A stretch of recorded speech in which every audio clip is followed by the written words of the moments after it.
Halo Sobat ATR BPN, bagaimana kabarnya? Semoga kabarnya sehat dan tetap semangat. Pada pertemuan kali ini di PPSDM, khususnya di Road to Korpu, saya di sini akan menyampaikan materi tentang pendaftaran tanah sistematik lengkap. Dalam kegiatan pendaftaran tanah sistematik lengkap, kita perlu memahami berbagai hal. Di antaranya adalah apakah yang dimaksud dengan pendaftaran tanah sistematik lengkap. Pengertian tentang pendaftaran tanah sistematik lengkap sesuai dengan Pasal 1 Ayat 2 Peraturan Menteri ATR BPN Nomor 6 Tahun 2018 adalah proses pendaftaran tanah untuk pertama kali yang dilakukan secara serentak dan meliputi semua objek pendaftaran yang belum didaftarkan di dalam suatu wilayah desa atau kelurahan, atau nama lainnya yang setingkat dengan itu, yang meliputi pengumpulan dan penetapan kebenaran data fisik dan data yuridis mengenai satu atau beberapa objek pendaftaran tanah untuk keperluan pendaftarannya. Mengenai manfaat dari kegiatan pendaftaran tanah sistematik lengkap adalah yang pertama, percepatan pemberian kepastian hukum dan perlindungan hukum hak atas tanah masyarakat secara pasti, sederhana, cepat, lancar, aman, adil, merata, terbuka, serta akuntabel. Yang kedua adalah meningkatkan kesejahteraan dan kemakmuran masyarakat dan ekonomi negara. Yang ketiga adalah mengurangi dan mencegah sengketa dan konflik pertanahan. Kegiatan pendaftaran tanah sistematik lengkap merupakan program yang sangat baik dan sukses dalam memudahkan akses seluruh lapisan masyarakat kepada administrasi pertanahan, khususnya untuk penerbitan sertifikat. Kemudian program ini merupakan program yang sangat diapresiasi oleh seluruh stakeholder Kementerian ATR BPN.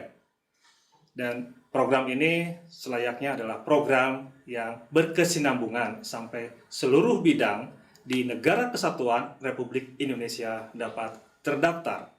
Dan kegiatan PTSL ini pun seharusnya tidak menimbulkan masalah di kemudian hari, tetapi bersumbangsih menyelesaikan permasalahan yang dihadapi Kementerian ATR BPN. Untuk kegiatan ini perlu adanya integritas, perlu adanya komitmen, perlu adanya komunikasi, koordinasi, dan kolaborasi di antara internal di Kementerian ATR BPN maupun dengan instansi di luar ATR BPN yang perlu bersinergi.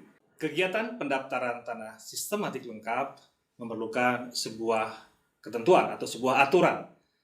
Untuk ketentuan atau aturan yang berlaku pada saat ini, khususnya di tahun 2022 adalah Petunjuk Teknis Pendaftaran Tanah Sistematik Lengkap nomor 1 garis miring Juknis garis datar 100 titik HK.02.01 garis miring 1 Romawi garis miring 2002. Terdapat 13 tahapan dalam mekanisme kegiatan pendaftaran tanah sistematik lengkap. Tahapan-tahapan ini bisa kita lihat di slide berikut ini. Yang pertama adalah perencanaan. Kedua, penetapan lokasi. Ketiga, persiapan.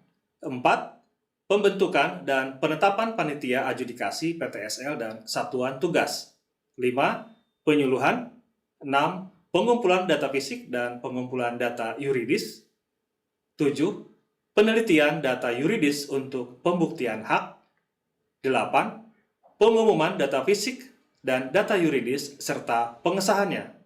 9. Penegasan konversi, pengakuan hak, dan pemberian hak. 10. Pembukuan hak. 11. Penerbitan sertifikat. 12. Pendokumentasian dan penyerahan hasil kegiatan. Dan 13 adalah pelaporan. Pada masing-masing tahapan itu nanti ada proses-proses yang lebih detail yang mungkin akan disampaikan pada materi-materi berikutnya. Mengenai kegiatan ini, kita juga perlu memahami ada struktur anggaran untuk kegiatan ini. Untuk struktur anggaran PTSL terbagi menjadi 2 kategori berdasarkan keluaran atau output. yaitu output peta bidang tanah dan output sertifikat hak atas tanah. Untuk output peta bidang tanah terdiri dari 4 kategori pelaksana kegiatan, yaitu ASN untuk swakelola, kemudian pihak ketiga, yang ketiga adalah ASN dengan partisipasi masyarakat, yang keempat pihak ketiga dengan partisipasi masyarakat. Kemudian untuk yang output sertifikat hak atas tanah terdiri dari 2 kategori pelaksana kegiatan, yaitu ASN untuk swakelola dan yang kedua ASN dengan partisipasi masyarakat. Di sini ada tabel struktur anggaran PTSL. Di sini ada yang sudah di checklist dan juga ada yang dengan penyesuaian. Terdapat hal-hal penting yang perlu diperhatikan dalam kegiatan pendaftaran tanah sistematik lengkap. Sesuai dengan mekanisme dan tahapan-tahapan yang sudah disampaikan di materi sebelumnya, kita fokus kepada beberapa hal yang perlu kita perhatikan. Di antaranya adalah tentang perencanaan. Kita perlu menyiapkan perencanaan dengan baik. Dalam perencanaan ini, kita juga perlu menyiapkan sumber dayanya seperti apa. Dan yang lebih penting lagi adalah tentang penetapan lokasi. Jadi tidak semua lokasi bisa ditetapkan di dalam 1 tahun anggaran. Nah, untuk penetapan lokasi ini, kita dapat melihat beberapa ketentuan atau beberapa indikator atau beberapa hal yang perlu kita perhatikan di sini. Dalam penetapan lokasi PTSL, kita perlu memprioritaskan kepada desa atau kelurahan tertentu. Di antaranya adalah, yang pertama, desa atau kelurahan yang persentase jumlah bidang tanah terdaftarnya masih relatif rendah untuk menghasilkan desa atau kelurahan lengkap. Kemudian yang kedua adalah penetapan lokasi tahun sebelumnya yang belum mencapai desa atau kelurahan lengkap. Untuk lokasi yang belum pernah ditetapkan sebagai lokasi PTSL, maka yang pertama wajib menjadi desa atau kelurahan lengkap. Kemudian bersandingan dengan lokasi yang pernah ditetapkan sebagai lokasi PTSL. Kemudian dialokasikan target peta bidang tanah dengan estimasi bidang tanah dikurangi bidang tanah terdaftar. Target sertifikat hak atas tanah sama dengan target peta bidang tanah dan target keempat sesuai dengan ketersediaan anggaran. Untuk lokasi yang pernah ditetapkan sebagai lokasi PTSL, maka ada hal yang perlu diperhatikan. Yang pertama adalah terdapat target peta bidang tanah. Dengan lokasi desa atau kelurahan belum mempunyai nilai desa lengkap atau NDL kurang dari 80%. Kemudian wajib menjadi desa atau kelurahan lengkap. Dan dialokasikan target peta bidang tanah dengan estimasi bidang tanah dikurangi bidang tanah terdaftar, target sertifikat hak atas tanah sama dengan target peta bidang tanah atau target peta bidang tanah ditambah backlog, dan target keempat sesuai dengan ketersediaan anggaran. Kemudian jika tidak ada target peta bidang tanah, maka dialokasikan target sertifikat hak atas tanah atau backlog dan target keempat sesuai dengan ketersediaan anggaran. Di dalam penetapan lokasi ini dapat kita lihat pada slide atau gambar berikut ini. Di sini kita bisa melihat yang sebelah kiri, sini adalah berbasis dari desa lengkap. Jadi kita perlu melihat dulu mana yang merupakan desa lengkapnya. Kemudian desa-desa yang terbentuk. Kemudian terbentuk kecamatan lengkap plus desa lengkap lainnya. Sehingga nanti terbentuk kota atau kabupaten lengkap. Untuk lebih mudahnya, merapat, mendekat, dan menyeluruh. Jadi satu persatu, satu desa per satu desa atau kelurahan dengan kelurahan berikutnya, itu dilakukan kegiatan PTSL sehingga dia akan menjadi desa lengkap, dan masing-masing desa lengkap itu akan membentuk atau terbentuk menjadi kecamatan lengkap, dan dari kecamatan lengkap ini akan tergabung dengan desa atau kecamatan lengkap lainnya sehingga akan terbentuk kota atau kabupaten lengkap. Hal berikutnya yang perlu diperhatikan adalah tentang bagaimana seorang kepala kantor dapat melakukan beberapa penyiapan atau beberapa hal yang perlu disiapkan oleh seorang kepala kantor dan juga timnya di dalam pelaksanaan kegiatan pendaftaran tanah sistematik lengkap.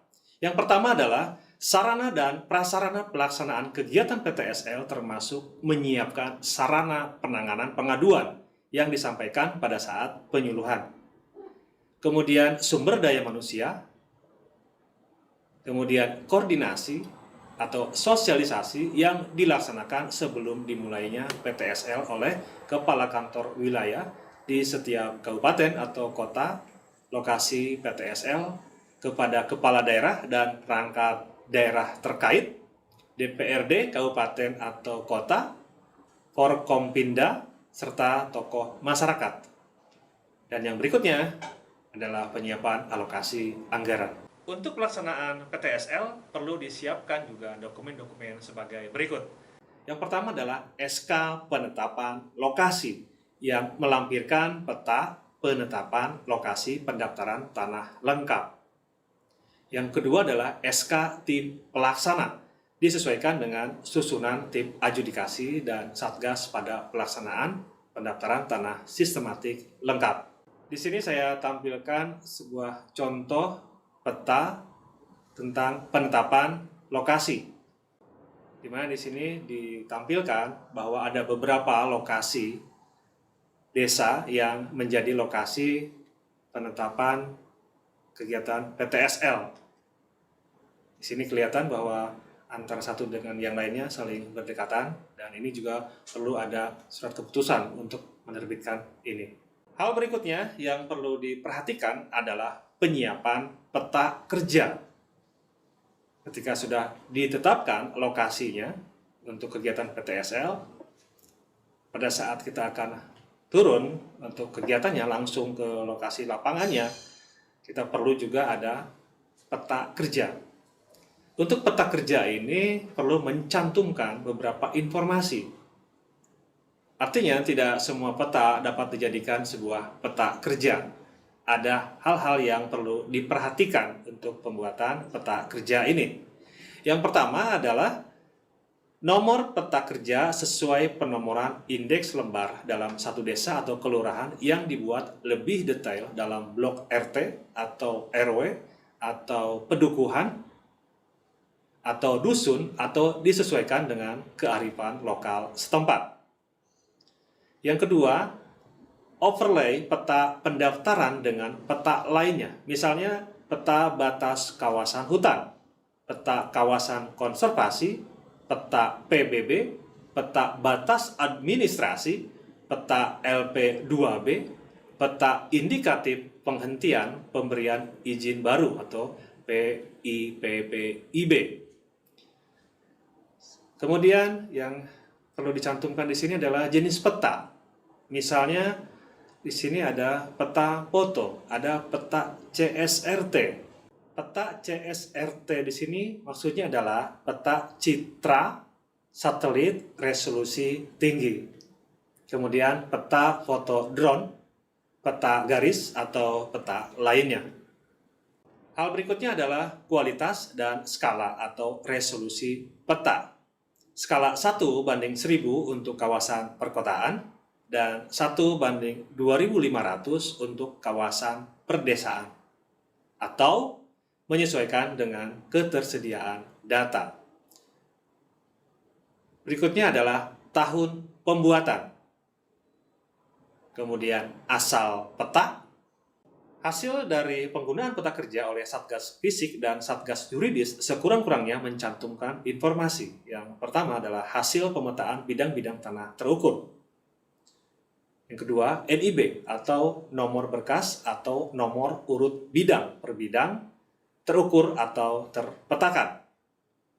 Yang ketiga, daftar objek bidang tanah dengan informasi nomor urut dan nomor berkas dan atau nomor urut bidang luas sementara jika sudah dihitung, kemudian nama dan informasi bidang tanah.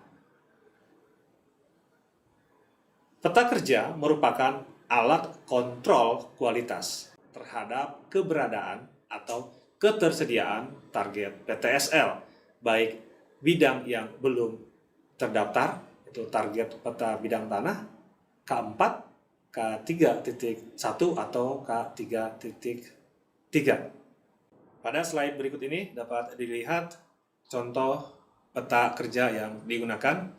Di sini ditampilkan peta citra satelit resolusi tinggi. Ada beberapa blok yang digambarkan di sini, didelineasi. Ini adalah posisi-posisi bidang tanah, di mana kita juga bisa menggabungkan peta ini dengan peta-peta yang lain, kita overlaykan dengan peta-peta yang lain sesuai dengan kebutuhan yang ada dan juga sesuai dengan ketersediaan peta yang ada. Sehingga ketika turun ke lapangan dengan peta kerja yang lengkap, maka petugas ukur atau pengumpulan data fisik dan juga pengumpul data yuridis akan semakin yakin karena sudah terpetakan di mana bidang tanah yang sudah terdaftar, mana yang belum, kemudian juga mana yang termasuk kawasan hutan, dan juga mana kawasan-kawasan yang memang perlu diperhatikan pada saat kegiatan pendaftaran tanah sistematik lengkap. Hal berikutnya yang perlu kita perhatikan juga tentang output dari kegiatan PTSL. Di sini ada beberapa klaster yang perlu kita ketahui. Yang pertama adalah klaster 1 atau kita sebut dengan K1. Klaster 1 atau K1 adalah bidang tanah yang data fisik dan data yuridisnya memenuhi syarat untuk diterbitkan sertifikat hak atas tanah. Kemudian klaster 2 atau K2. Klaster 2 adalah bidang tanah yang data fisik dan data yuridisnya memenuhi syarat untuk diterbitkan sertifikat hak atas tanah, namun terdapat perkara di pengadilan dan atau sengketa. Selanjutnya adalah klaster 3 atau K3. Untuk K3 terbagi menjadi beberapa klaster. Yang pertama adalah klaster 3.1, yaitu produk PTSL yang telah selesai dilaksanakan sampai dengan tahap pengumpulan data fisik, pengumpulan data yuridis, dilanjutkan dengan kegiatan penelitian data yuridis untuk pembuktian hak dan pengumuman data fisik dan data yuridis, namun tidak dapat dibukukan dan diterbitkan sertifikat hak atas tanah karena subjek dan atau objek haknya belum memenuhi persyaratan tertentu, yaitu lokasi objek PTSL berada di areal peta indikatif penghentian pemberian izin baru atau PIPPIB.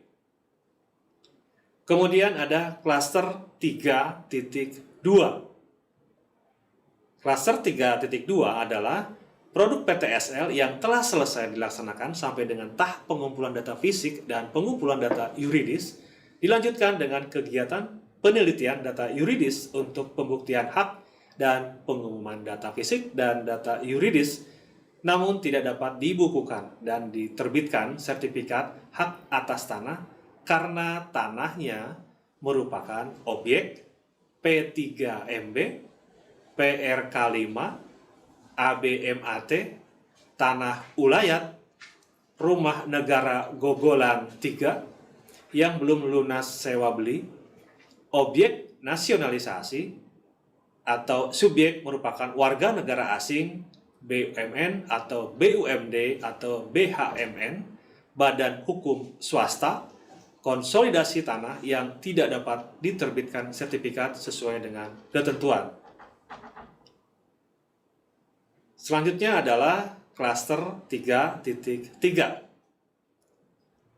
Klaster 3.3 adalah produk PTSL yang dilaksanakan sampai dengan tahap pengumpulan data fisik karena tidak tersedia anggaran sertifikat hak atas tanah di tahun anggaran berjalan. Kemudian klaster 3.4. Klaster 3.4 adalah produk PTSL yang dilaksanakan sampai dengan tahap pengumpulan data fisik dan pengumpulan data yuridis telah dilakukan pemberkasan tanpa dilanjutkan penelitian data yuridis untuk pembuktian hak atau pemeriksaan tanah dikarenakan ketersediaan anggaran hanya untuk Puldasik dan Puldadis atau Puldatan. Kemudian subjek tidak bersedia bidang tanahnya disertifikatkan. Selanjutnya adalah klaster 4 atau K4. Yang dimaksud dengan K4 adalah bidang tanah yang objek dan subjeknya sudah terdaftar dan sudah bersertifikat hak atas tanah yang belum dipetakan atau berasal dari data Geo KKP KW4, KW5, KW6, serta buku tanah yang belum dientrikan ke dalam sistem KKP. Untuk kegiatan pengukuran atau pengumpulan data fisik, kegiatan dapat juga dibantu oleh pihak ketiga. Namun untuk hasil atau output dari kegiatan yang dilakukan oleh pihak ketiga juga tetap ada kontrol kualitasnya, di mana wakil ketua bidang fisik menentukan sebaran bidang tanah yang akan dikontrol kualitasnya, dicek tentang hasil dari pengukurannya. Artinya, meskipun dalam beberapa hal kegiatan ini dilakukan oleh atau dibantu oleh pihak ketiga, kontrol kualitas tetap ada di kantor pertanahan, sehingga hasilnya tetap akan terjaga kualitasnya. Alur kegiatan untuk peningkatan kualitas data bidang tanah terdaftar yaitu K4 di sini ditampilkan di slide berikut ini adalah yang pertama, inventarisasi dan identifikasi kualitas data. Di slide berikut ini bisa dilihat bagaimana alurnya. Yang pertama adalah inventarisasi data, kemudian penggabungan dan analisis data pertanahan. Bagaimana jika sertifikatnya ada atau GS atau SU-nya ada. Kemudian bagaimana jika sertifikatnya ada atau GS atau SU-nya tidak ada.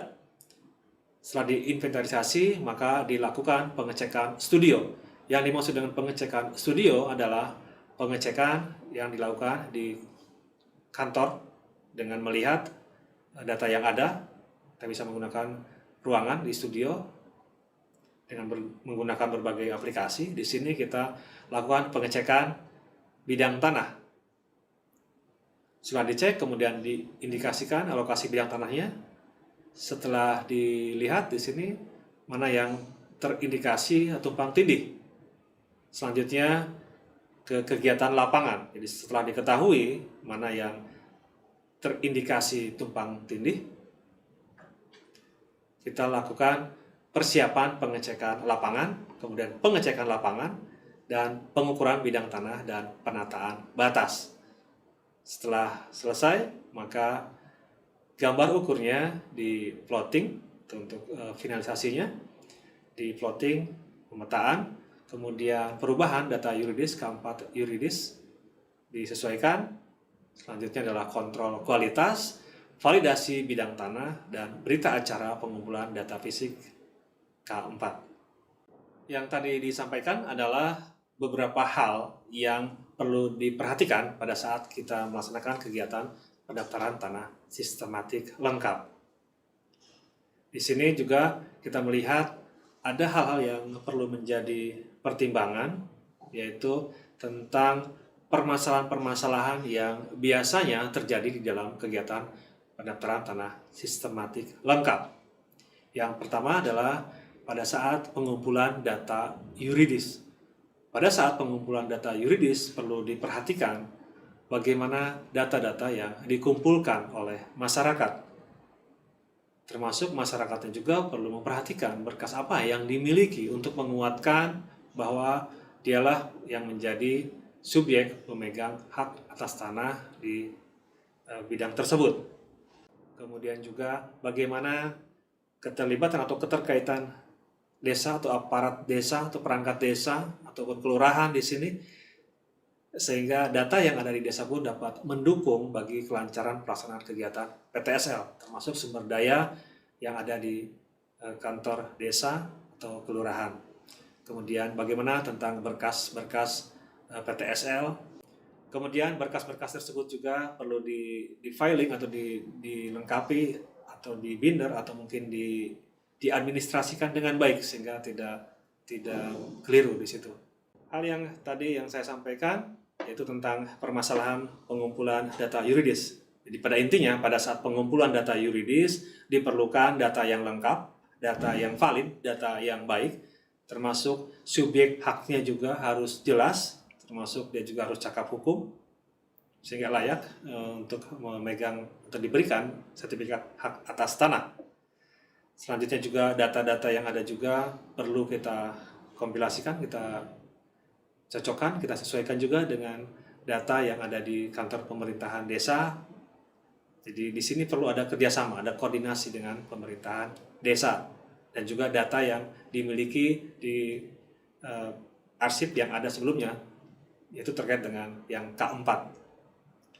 Kemudian di dalam kegiatan pengumpulan data fisik, di sini juga terdapat beberapa hambatan yang biasa terjadi dan ini perlu juga diantisipasi, yaitu tentang bagaimana penetapan batas.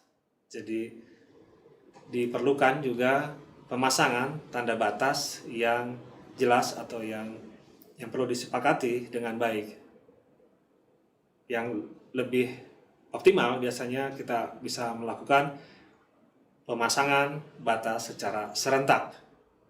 Jadi dalam satu desa dipasang semua batas-batas bidang tanahnya sehingga itu akan mempermudah. Karena di dalam kegiatan pengumpulan data fisik kadang-kadang itu terhambat karena tidak adanya batas bidang tanah yang terpasang atau tidak jelas pemasangannya, tidak sesuai dengan ketentuan, dan juga tidak ada kesepakatan di antara pemilik batas yang bersebelahan. Kemudian mengenai pengukuran, bagaimana metode pengukurannya, alat yang dipergunakan, itu juga penting di dalam kegiatan pengumpulan data fisik. Termasuk peta kerjanya juga harus jelas, supaya mempermudah untuk identifikasi bidang tanah di lapangan. Hal berikutnya yang sering juga menjadi kendala dan perlu diperhatikan adalah tentang pembayaran pajak. Jadi sebaiknya di dalam penyuluhan atau di dalam penyampaian kegiatan PTSL disampaikan dengan tegas atau jelas tentang pembayaran pajak ini. Apa yang menjadi hak dan kewajiban dari masyarakat termasuk pembayaran pajaknya. Dengan mengetahui berapa pajak yang harus dibayarkan, apa saja yang perlu dibayarkan, maka tidak akan menghambat kegiatan ini atau menjadi penerbitan sertifikat yang tercatat di dalamnya adalah terhutang karena memang belum dibayarkan pajaknya. Dengan adanya kesiapan kita di dalam melaksanakan kegiatan pendaftaran tanah sistematik lengkap ini dengan baik, maka kegiatan ini dapat berjalan dengan lancar, berjalan dengan baik, dan akan sesuai dengan tujuan kegiatan pendaftaran tanah sistematik lengkap. Semoga materi ini bermanfaat dan terima kasih atas perhatiannya. Jangan lupa follow, like, dan komen di akun media sosial PPSDM Kementerian ATR BPN. Salam sehat untuk kita semua. PPSDM Road to Korpu. PPSDM mencetak ASN muda unggul.